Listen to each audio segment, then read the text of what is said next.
My name is Sally Rayleigh, and I'm 48 years old. If you saw my life today, you'd probably think I've always been this way. Steady, successful, untouchable. 3 construction companies under my name. A house that overlooks the entire valley like I own every inch of it. The kind of financial freedom that makes people assume luck had something to do with it. But luck had nothing to do with who I became. Pain did. 28 years ago, I was just a 20-year-old girl with cracked knuckles, cheap jeans that never quite fit right, and a heart so full of love it blinded me. Back then, I believed loyalty meant something. I believed love was enough. And I believed him. His name was Ethan Cole. He was everything I wasn't. Smooth, confident, the kind of man who didn't have to try to be admired. While I spent my days hauling cement and working double shifts, he sat in lecture halls, talking about business strategies and future investments like success was already waiting for him. But he always made me feel like I was part of that future, like I mattered, like I was his equal. That Friday, God, I can still feel it. The weight of exhaustion in my bones, the sting in my hands from mixing concrete all week, the sweat that clung to my skin like a second layer. But none of it mattered, because tucked inside my worn-out wallet was everything. $3,200. It had taken me months.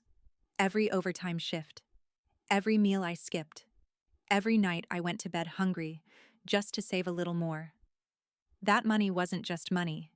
It was a future. A promise. I was going to propose to him the following weekend. I hadn't told anyone except one person, my older sister, Lydia Rayleigh. Lydia was magnetic. The kind of woman people noticed the moment she walked into a room. She didn't need to try. She didn't need to earn attention. It just came to her.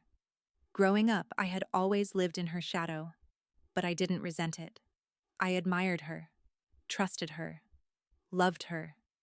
When I told her about my plan, she smiled in that soft, knowing way of hers and pulled me into a hug. "Sally," she whispered, "he's lucky to have you. Don't ever forget that." I didn't. I held on to those words like they meant something real. That night, my foreman let me leave early.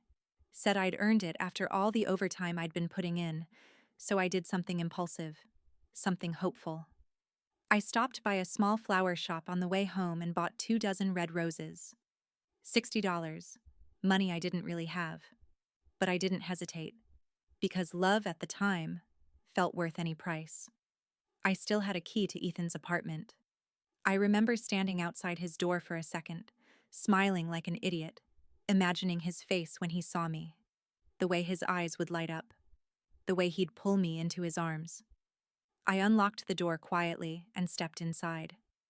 The apartment was dim, quiet, too quiet. But then I heard it, music drifting from the bedroom. Soft, slow, familiar. The kind of music he used to play when we were together. My heart lifted. For a brief, stupid moment, I thought maybe he was planning something too. The bedroom door was slightly open. I walked toward it slowly, roses in my hands, my heart pounding. Not with fear, but anticipation. And then I looked inside. That moment didn't just hurt. It shattered something fundamental inside me. Ethan was on the bed, naked, moving, and Lydia, my sister, was beneath him. Her nails dug into his back, his voice low, breathless.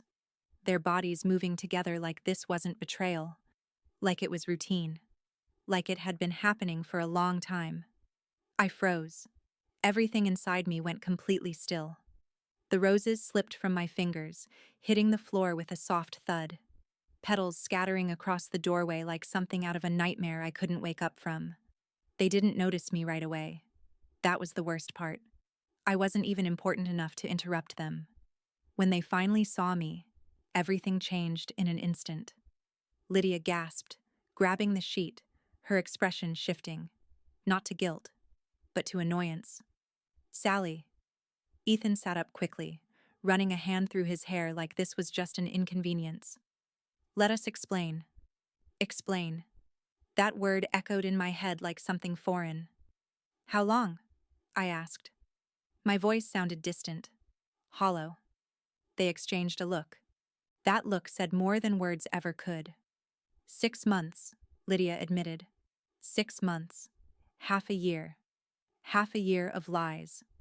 Half a year of stolen moments while I worked myself into the ground, believing I was building something real. Half a year of telling her, my own sister, how much I loved him, how I was going to propose, how I couldn't imagine my life without him. And she had listened. She had smiled. She had encouraged me, while sleeping with him behind my back. You knew, I whispered, staring at her. You knew everything. She didn't deny it. Ethan stepped forward, reaching for me. Sally, it just happened. We didn't mean. I flinched away before he could touch me. Don't, I said sharply. The anger came suddenly, violently. It tore through the numbness like fire. I grabbed the nearest thing, a lamp, and hurled it against the wall. It shattered on impact, the sound echoing through the room like a gunshot. 6 months?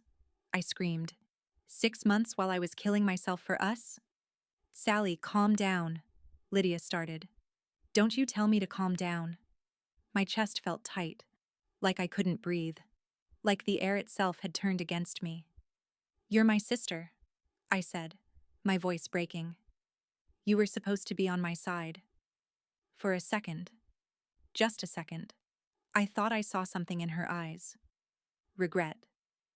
But it disappeared just as quickly as it came. We didn't want to hurt you, she said quietly. That was it. That was her defense. I laughed, a hollow, broken sound that didn't feel like it came from me. You didn't want to hurt me? I repeated. Then what exactly did you think this would do? Silence. That's all they gave me. Silence. And guilt that wasn't even strong enough to matter. Something inside me collapsed completely in that moment. Not just my relationship, not just my trust in them, but my belief in people. I looked at both of them, really looked this time, and realized I didn't recognize them at all.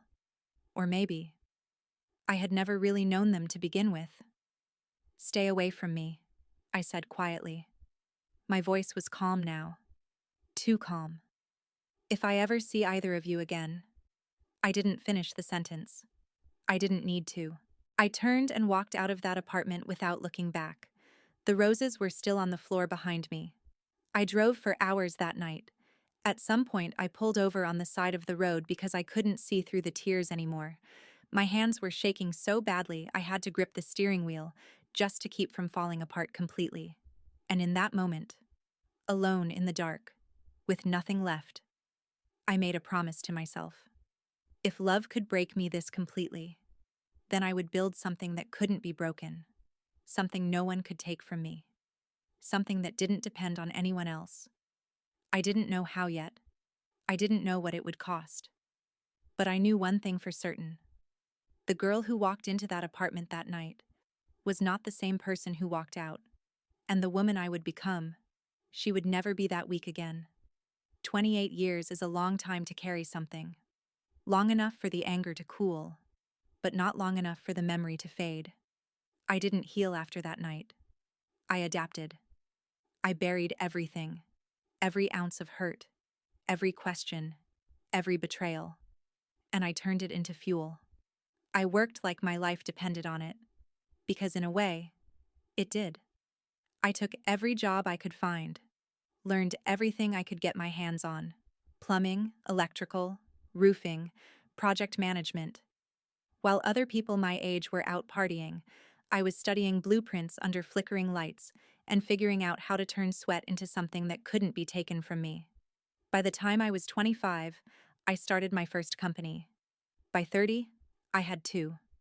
By 40, I had built something no one could destroy. Or at least, that's what I thought. Because life has a way of reminding you that no matter how high you climb, your past can still reach you. Her name is Emily Carter, my daughter. The one good thing that came out of a life I almost gave up on.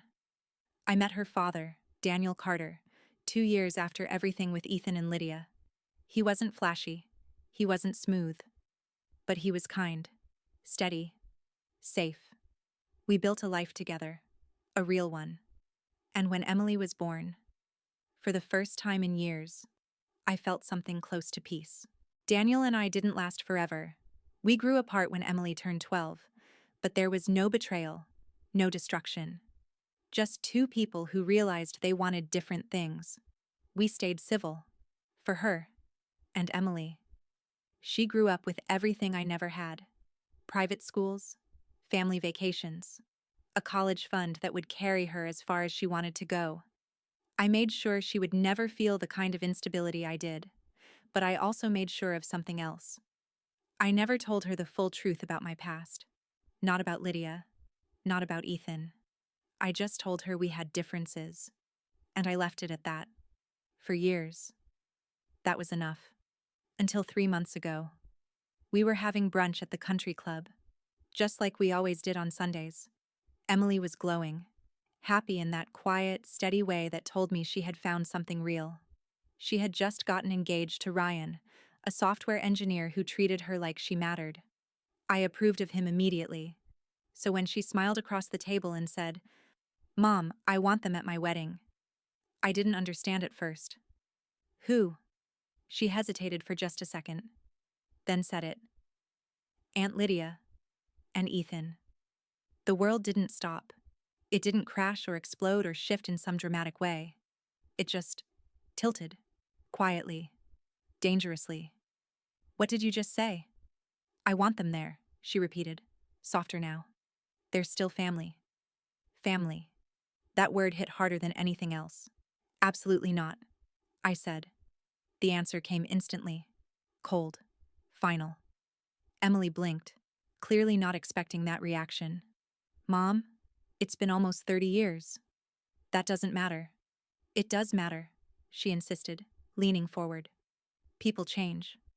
I let out a slow breath, trying to keep my voice steady. "You don't understand what they did to me." "Then explain it to me," she said.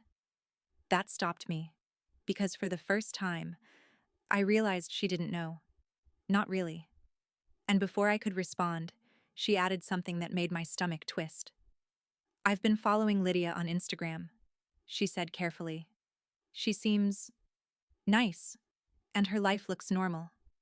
Her kids look happy. Of course they do. People like Lydia always look perfect on the outside." "Where did you even get the idea to look her up?" I asked quietly. She hesitated again, and that hesitation told me everything. "Grandma showed me," she admitted. Of course she did. My mother had never let it go. To her, what happened between me, Lydia, and Ethan was just a mistake. Something that could be smoothed over with time and forced smiles. I had spent nearly 3 decades drawing a line, and now they were trying to erase it through my daughter.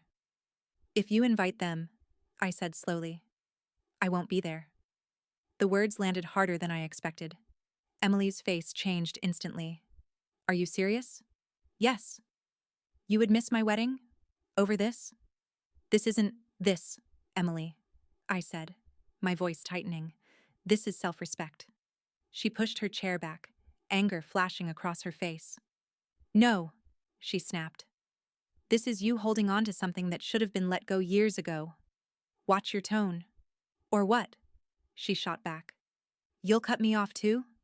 That hit deeper than she intended, or maybe exactly as deep as she intended. "Fine," she said, grabbing her purse. "Then I'll pay for my own wedding. I don't need your money, or your approval." And just like that, she walked out, leaving me sitting there, wondering if I had just lost the only person who truly mattered to me. 2 weeks later, things got worse. I came home from work and saw unfamiliar cars in my driveway. That alone was enough to make my chest tighten. But nothing prepared me for what I walked into.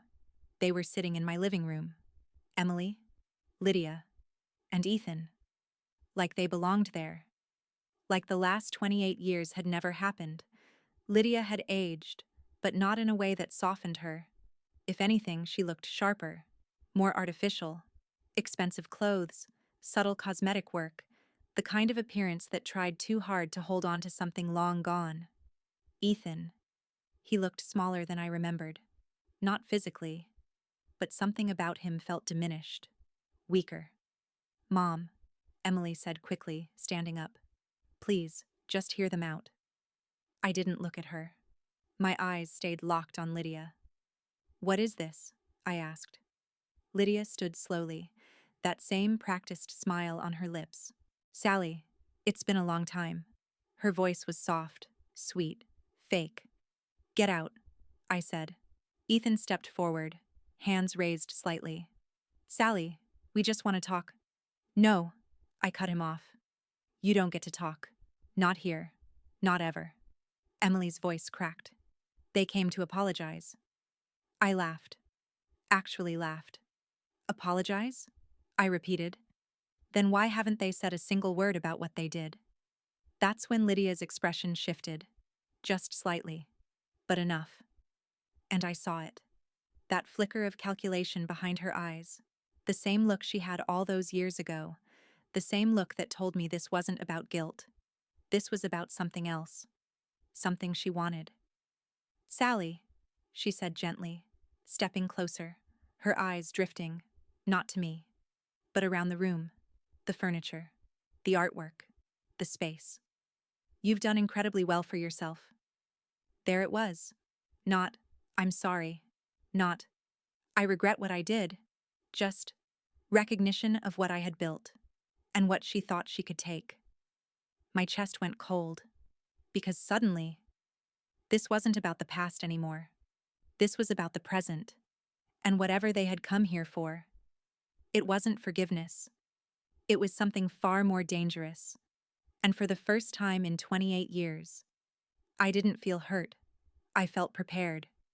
I didn't throw them out that night. Not immediately. Because the moment I saw that look in Lydia's eyes, I understood something very clearly. They hadn't come back for closure. They hadn't come back for forgiveness. They had come back because they needed something. And whatever it was, they thought they could get it from me.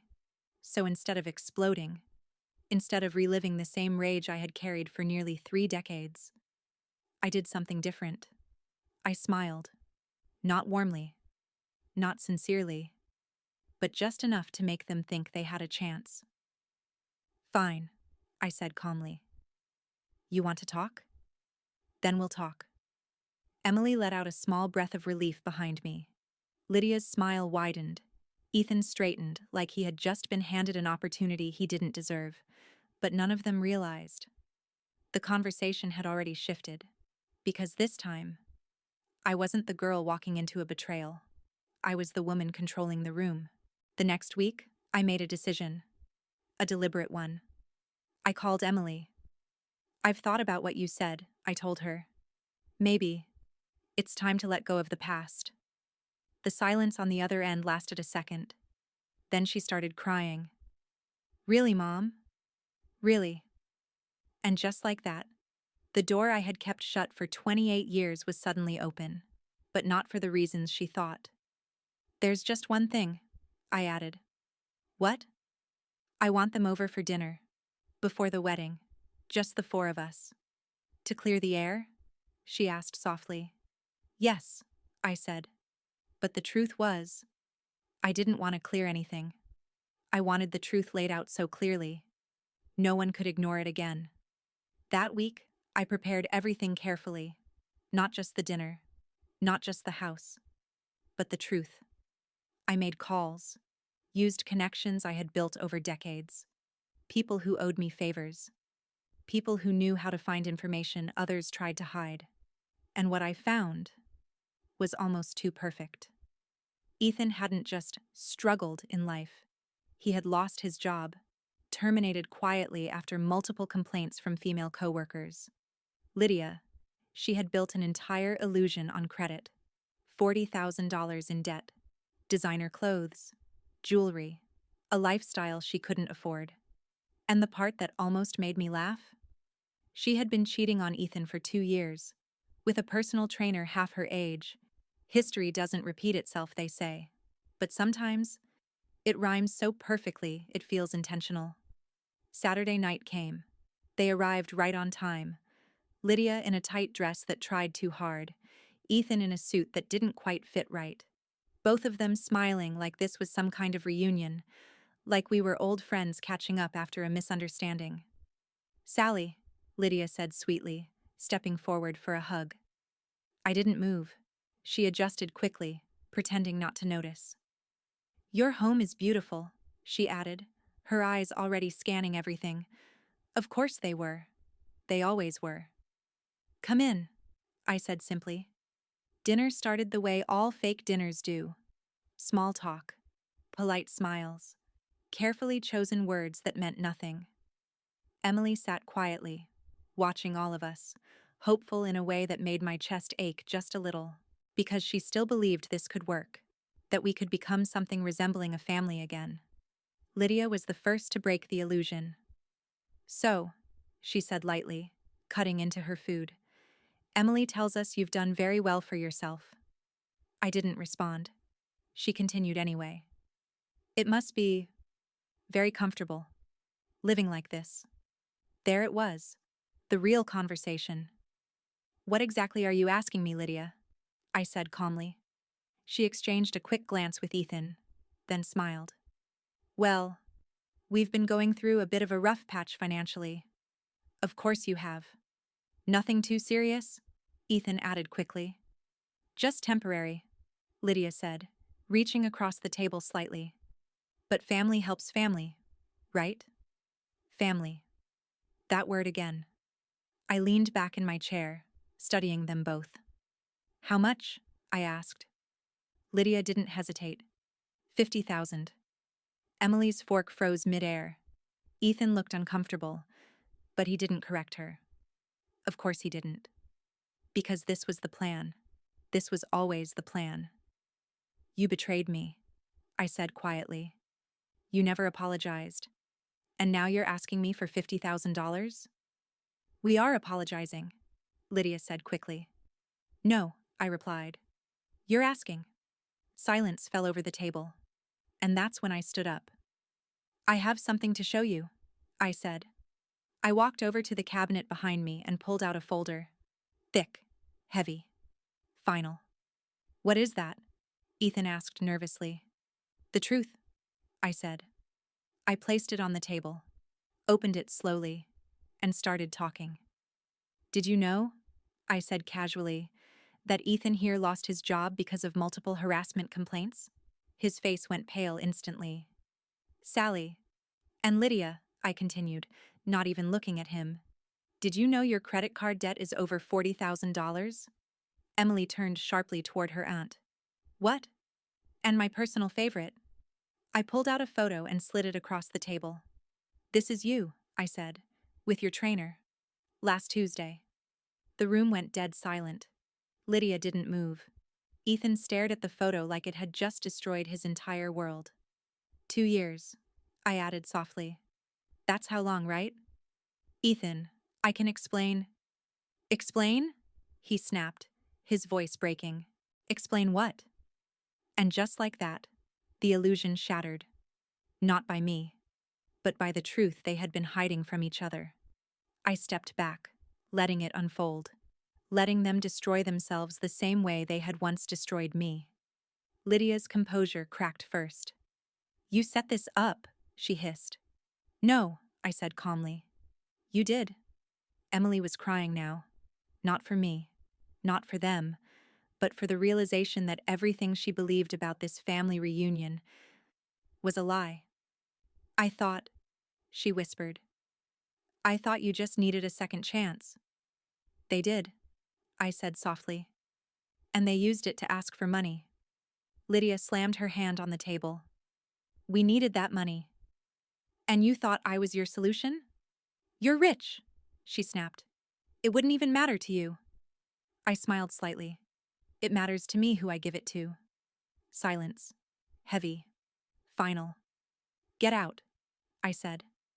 This time, they didn't argue. Ethan stood slowly, still staring at the photo in his hand like it had erased the last 28 years of his life. Lydia looked at me with pure hatred, but underneath it, I saw something else. Fear. They left that night, and for the first time in nearly 3 decades, I felt something close to closure. A week later, Emily came to see me. She didn't say anything at first, just walked into the house and hugged me. "I'm sorry," she whispered. I closed my eyes for a moment. "It's okay," I said quietly, because for the first time, she understood. I thought that was the end of it, that the past had finally burned itself out. But I was wrong, because 3 months later, Ethan came back, alone. And this time, he wasn't asking for forgiveness. He was begging for help, for his children, and standing there, looking at the man who had once destroyed my life, broken, desperate, with nothing left. I realized something I hadn't expected. Revenge was easy, but what came after? That was the real test. And for the first time in 28 years, I didn't know what kind of woman I was going to choose to be.